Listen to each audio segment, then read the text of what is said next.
මං හිතන්නේ අර දුගී මගේ යාචක මානසිකත්වයක් තියෙනවා සල්ලි ඉතුරු කරන්න. අමාට ඒක නිසා නොගෙන් හිටියක් දන්නේ. මේ සල්ලි එකතු කරන්න සතෙන් සතේ රුපියලෙන් රුපියල ජනාධිපති වරයාගේ වියදම් අනිත් හිටපු ජනාධිපතිවරුන්ගේ වියදම් කපාදු කරන එක. හරි? එයාගේ තියෙන මේ වරප්‍රසාද මේවා කපාදු කරගෙන මේ කරගෙන යන දේ ඇතුලේ ශ්‍රී ලංකා රාජ්‍ය කොතෙන්ටද මේ ගෙන යමින් තියෙන්නේ? අර දවස් දෙකට ලක්ෂ 160 වියදම් කරන ක්‍රමයටද යන්න ඕනේ එතකොට. දවස් දෙක ලක්ෂ 166 පිළිබඳ කාරණය ඔව්.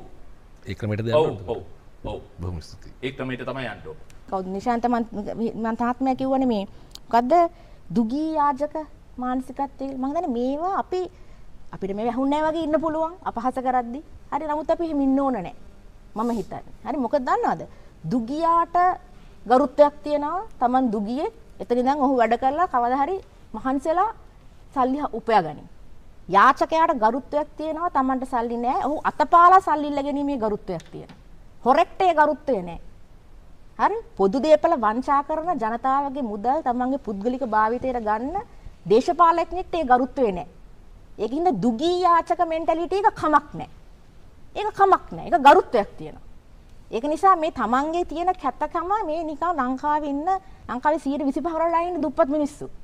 හරි අපේ රටේ මිනිස්සු ඕන තරම් ඉන්නවා එදිනෙදා තමන්ගේ මේ ජීවිතේ ගෙවා ගන්න බැරුව අපි දන්නවා ඒක. රජයක් හැටියට අපි දන්නවා. අපි ආර්ථික අර්බුදයකින් එළියට නටක ඒකින්ද අපි මේ දුප්පත්කමට මිනිසුන්ගේ නැති බැරි කමට හරි අතපාලා කීයක් හරි ඉල්ල ගන්න මිනිහට අපහාස කරන්න ඕන නැහැ පොදු දේපල වංචා කරපු ජනාධිපතිවරයෙක්ව ආරක්ෂා කරන්න.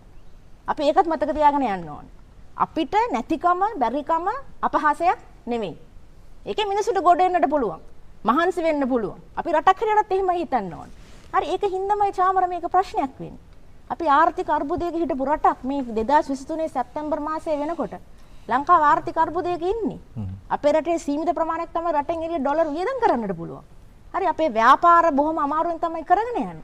ලංකාවේ ජනතාව බොහොම අමාරුවෙන් තමයි ජීවත් වෙන්නේ. ඒක දුගී රටක් තමයි. ඒ රටේ ජනාධිපතිට හෘද සාක්ෂියක් තියෙනවනේ වගකීමක් තියෙනවනේ තමන්ගේ පොදු දේපල වෙනුවෙන් ආරක්ෂා කරන්නට. ඒකේ උපරිම ප්‍රතිලාභය ලබා ගැනීමට. තමන්ගේ බිරිඳගේ උපාධිෝත්සවයේ ලන්ච් එකකට යන එක කිසිසේත්ම රටේ කාරණයක් නෙවෙයි.